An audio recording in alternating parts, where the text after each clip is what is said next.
They don't pay $30 an hour for nothing. That's what I kept telling myself as I pulled into the gravel lot of Coyote Fuel and Go.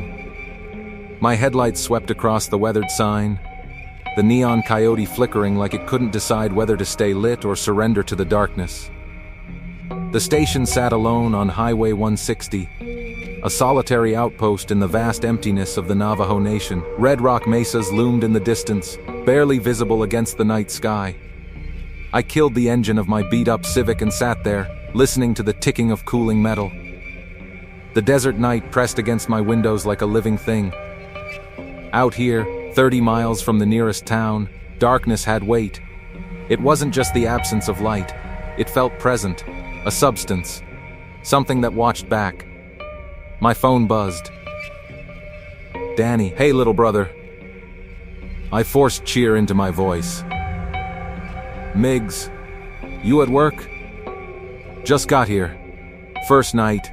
His voice sounded clearer than it had in months. Rehab was helping him. I could hear it. How you holding up? I asked. Better. Group therapy today. Talked about, the car.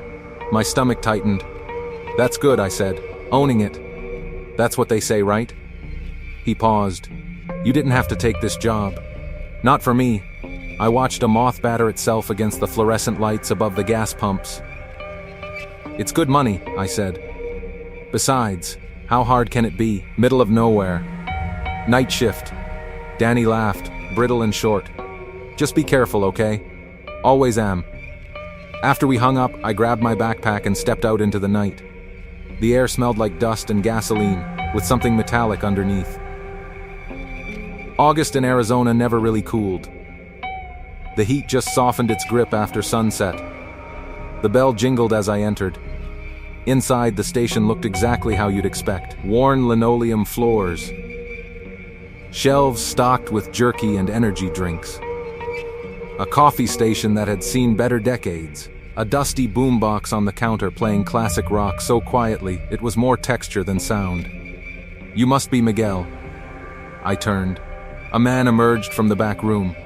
Hank Yazy looked exactly like his voice had sounded on the phone. Weathered. Solid. Deep creases around his eyes from a lifetime squinting into desert sun. Silver hair pulled into a short ponytail. Turquoise stones gleaming at his wrists. Call me Miggs, I said. His grip was dry and firm. Hank. Owner. Manager. Sometimes janitor. He gestured around. Welcome to Coyote Fuel and Go. Not much to look at, but it pays the bills. Something flickered across his face when I mentioned the pay. Too quick to read. Night shift's not for everyone, he said. Last 3 guys quit within a week. Their loss, I replied, hoping confidence sounded real. Hank nodded toward the bulletproof booth behind the register. You'll work from in there. Door locks automatically at 10. After that, all transactions through the drawer. The booth looked ancient. Cracked glass. A stool. A desk fan. Barely enough room to stretch. There are rules here, Miggs, Hank said quietly.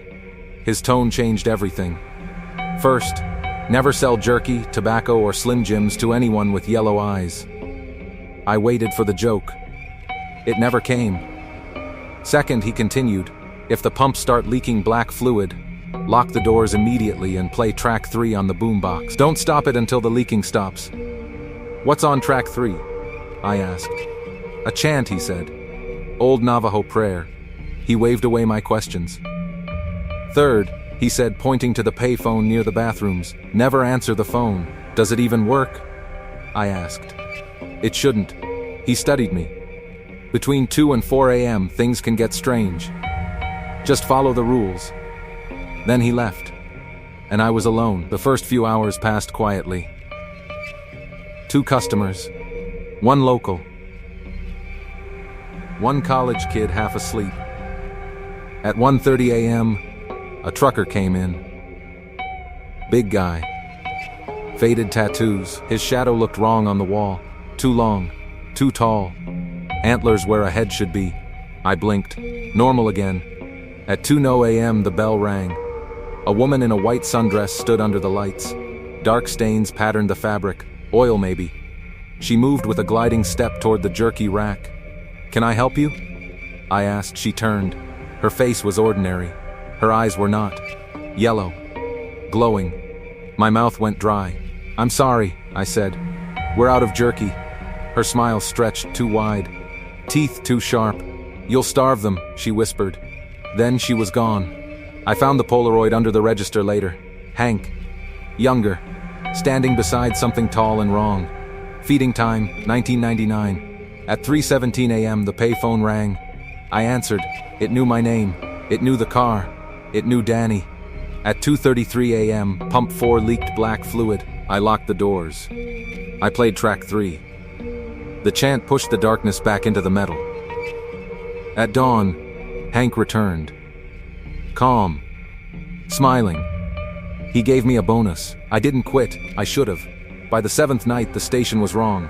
The lights dim, the neon coyote dead, the air thick. Hank was already there. The back room smelled like meat. The pumps weren't metal, they were bone.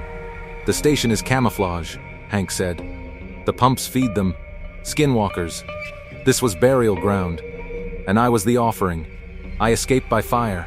I burned it all. The pumps exploded. The desert screamed. The token burned blue-white. The skinwalkers died screaming like humans. I drove away.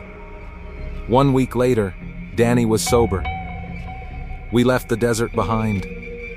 But sometimes, when I stop for gas late at night, I swear I smell dust and gasoline, and something metallic underneath. And I remember what my grandmother said. The desert doesn't forget.